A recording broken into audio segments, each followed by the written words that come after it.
Our channel, Psychology Waves, is working with psychological aspects of all people. We specialize in caring for every aspect of you. By offering wonderful videos and helpful guidance for good psychological and healthy living, we give you all the tools to move forward, stronger in mind and spirit. Our videos will navigate you to a certain zone where you get your problems solved and make you better in tackling your situation. To get our videos alerts first for you, please subscribe and press the bell icon. Yoga is an incredible science that helps us transform our physical fitness, which is what it's largely known for today. But beyond even physical fitness, it's that science which can help us enhance our mental wellness.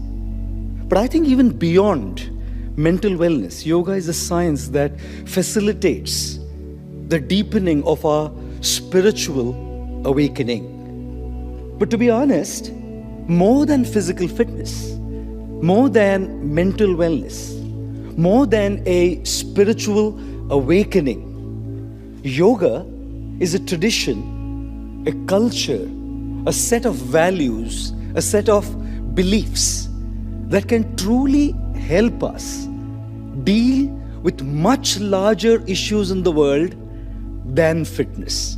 May it be climate change, or may it be issues that are being tackled by the 17 Sustainable Development Goals of the United Nations: poverty, hunger, gender equality, education, life on land, life underwater. Whatever these sustainable goals may be, yoga has a solution, a proposed solution to deal with these larger problems and challenges that the entire world confronts today.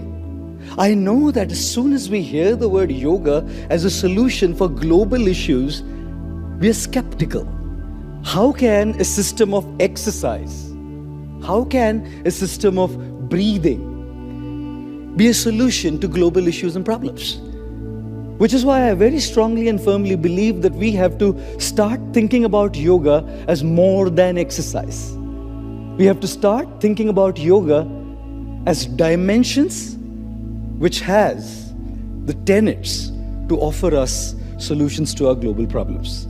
This morning I thought I would present to you 3 dimensions of yoga that can truly help us deal with climate change and address the issues that the UN is trying to address through the SDGs, the Sustainable Development Goals.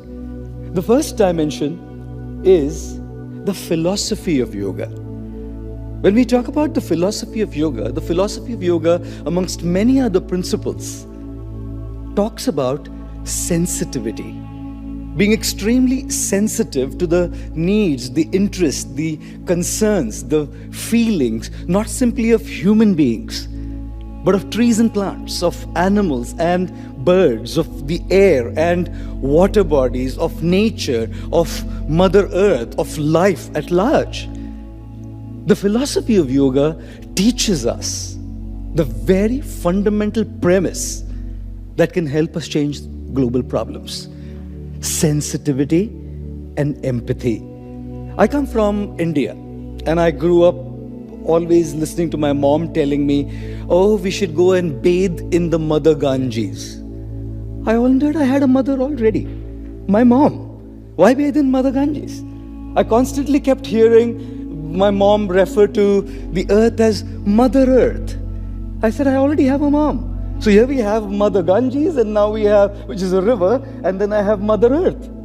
And then I constantly kept hearing my mom telling me, you should respect and care for Mother Cow.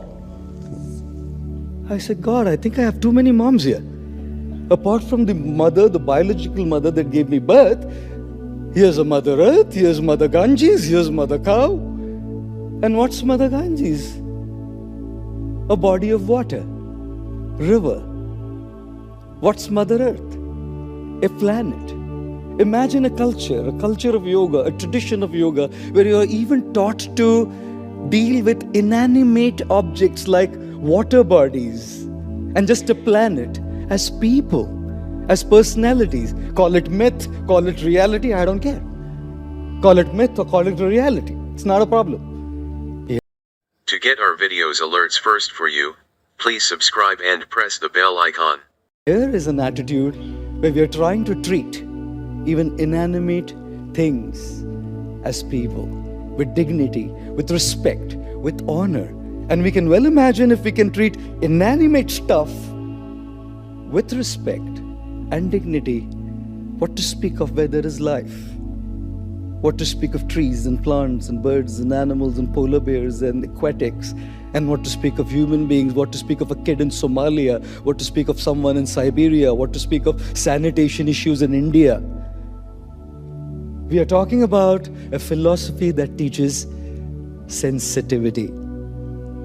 I mean, they say that things are meant to be used and people are meant to be loved.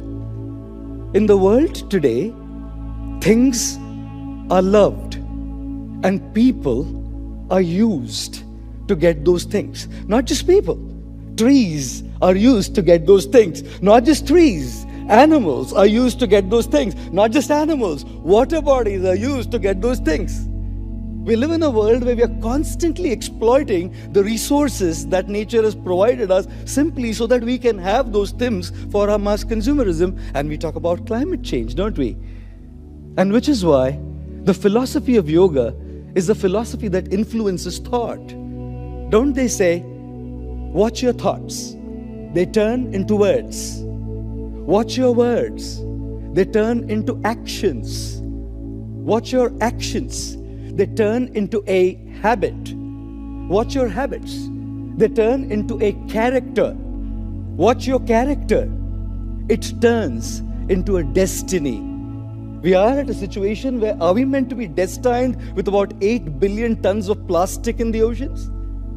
Are we meant to be destined with so many species that are suffering extinction? Who's meant to change it? Unless we change thinking, we can't change speaking. If we can't change speaking, we can't change acting. If we can't change acting, we can't change conditioning. If we can't change conditioning, we can't change characters. And if we can't change characters, we can't change the modern scenario. Which is precisely why it all begins with a thought in there. So apart from physical exercise and pranayama and breathing, yoga is a philosophy that teaches us the fundamental premise of sensitivity. And imagine if we can spread this awareness. Imagine if we can incorporate the philosophy of yoga, which teaches sensitivity beyond any religion or region, beyond any sect or faith, beyond any caste or culture or creed. Imagine if it's a part of the curriculum all over the globe where we actually teach people how to deal with every aspect of life, including inanimate things, sensitively. We probably are then looking at reversing, if not reversing, improving the current scenario that we face.